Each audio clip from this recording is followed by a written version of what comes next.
Alright,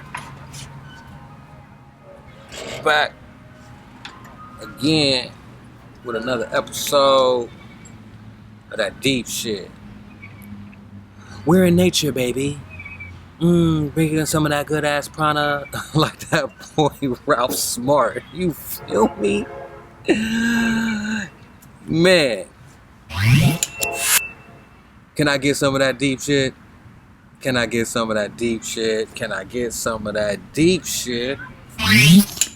Yeah, man. So look, in this episode, we're going to talk about how to program someone else's subconscious or how to read someone else's subconscious. All right?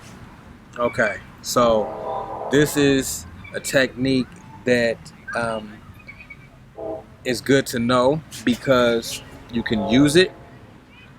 But it's also good to know when it's being used on you. So, as I discussed in the video, The Subconscious Mind, the subconscious mind is pretty much what runs, is the program that runs in the brains of people that kind of dictates who people are. It's what tells people who they are. It's things that happen to you during your lifetime that will program your subconscious and that will ultimately make you who you become. You know, if you get bit by a dog when you're 2,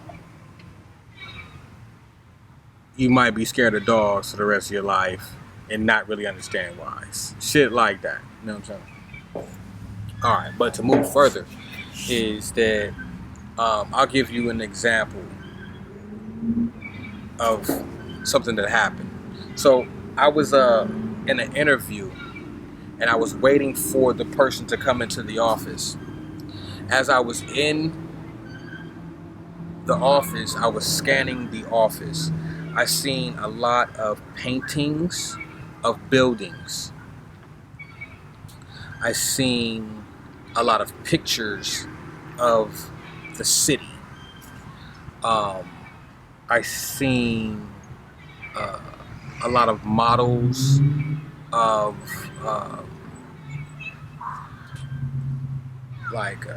old time buildings, like on the shelf, on the bookshelf.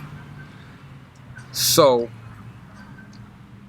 what this told me about this person who I haven't seen is that either one, this person comes from a big city, or this person wants to go to a big city or has aspirations of such. Not necessarily true, but just based off of things. Oh, I also seen pictures of faraway exotic places. So it kind of gave me the sense that this is a traveling person, that this person either comes from a big city or wants to go to a big city. They travel. When a person comes in, I, start making small talk during the interview, and I start bringing up things. I start asking this person where they're from, and I always flip my interviews on them. And yes, the person is from New York, moved to California, so on and so forth. So I knew this already. I had a feeling already that this person was from a bigger city and misses the city. And that's exactly what it was, what the deal was. And I used it to my advantage in the interview process, of course, and ultimately got what I wanted. But what this is a description of is the things that are in your subconscious always come out in the way that you dress, in the way that you talk, and the things that you do, the things that you like, the things that you don't like, all has its basis in the subconscious. So it's when you get put in situations like that, it's always good to observe the surroundings. because you can tell a lot about what's going on by observing your surroundings. But where this can be important is that these surroundings can also program your subconscious. You know what I mean? Um, there can be numbers somewhere that are just, you know, thrown around in a room per se. Let's just say, hypothetically speaking, there's somewhere on a book it says 358. There's an ant on my camera. That's crazy. Hold on. Oh yeah, we finna make this video real short. Oh yeah, we up out of here. So hold on. So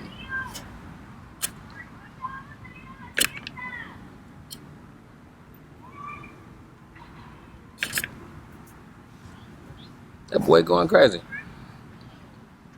So so there could be a set of numbers in a room or something that they're not blatant, but they, you know, may be written in red or something like that. You know, and then someone could say, hey, here, you want to see a magic trick? Here, pick a number between blah, blah, blah, blah, blah. And they know that these numbers are there, and these numbers could give you a more of a probability to pick a 3, 5, and 8, or whatever the case may be. You know what I'm saying? And you will pick it, and you wonder, like, well, how did they know that? It's because there are things that may be planted around in your surroundings that will program your subconscious mind, and people use that to their benefit and to their favor. You know what I'm saying? So be very mindful of that. I'll give you another example of this. This is a real life example. Again, I always use real life in my personal experiences of how I learn. I remember that I used to smoke a lot of Black and Milds. A lot. I used to smoke hella Black and Milds, like 3 Black and Milds a day. Something crazy for years, right? And I stopped smoking Black and Milds, right? I stopped smoking Black and Milds and shit. And you know, I was like maybe 2 months in of not smoking and shit, and which I don't smoke now. I don't smoke anything. I know it's hard to believe. I don't smoke nothing. So I remember going to the liquor store that I always went to, and I was parked in front of the liquor store, and I was looking on the door, and there's a lot of advertisements in the window. I was looking on the door. It was hella Black and Mild advertisements, hella of them. I never seen those before, but they must have always been there, because they didn't just put them there. They've always been there. I never seen them, ever until I stopped smoking. So again, be mindful of your actions, because your actions may not be your actions. They may be programs that have been implemented. So just a quick little pointer and a tip on how to control and manipulate the subconscious mind.